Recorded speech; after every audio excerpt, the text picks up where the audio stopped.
আসসালামু আলাইকুম।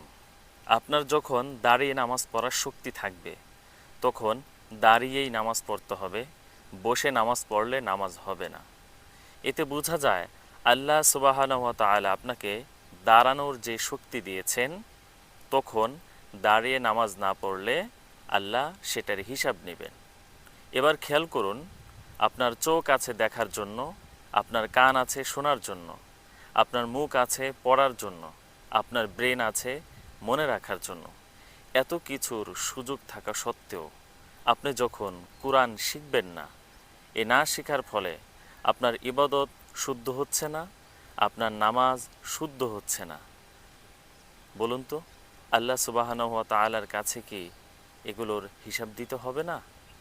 তাই কোরআন শেখার জন্য নিজেকে প্রস্তুত রাখুন, নিজেকে প্রস্তুত করুন। আসসালামু আলাইকুম। আপনার যখন দাঁড়িয়ে নামাজ পড়ার শক্তি থাকবে তখন দাঁড়িয়েই নামাজ পড়তে হবে, বসে নামাজ পড়লে নামাজ হবে না। এতে বোঝা যায় আল্লাহ সুবহানাহু ওয়া তাআলা আপনাকে দাঁড়ানোর যে শক্তি দিয়েছেন, তখন দাঁড়িয়ে নামাজ না পড়লে আল্লাহ সেটার হিসাব নেবেন। এবার খেয়াল করুন, আপনার চোখ আছে দেখার জন্য, আপনার কান আছে শোনার জন্য, আপনার মুখ আছে পড়ার জন্য, আপনার ব্রেন আছে মনে রাখার জন্য। এত কিছুর সুযোগ থাকা সত্ত্বেও আপনি যখন কোরআন শিখবেন না, এ না শেখার ফলে আপনার ইবাদত শুদ্ধ হচ্ছে না, আপনার নামাজ শুদ্ধ হচ্ছে না।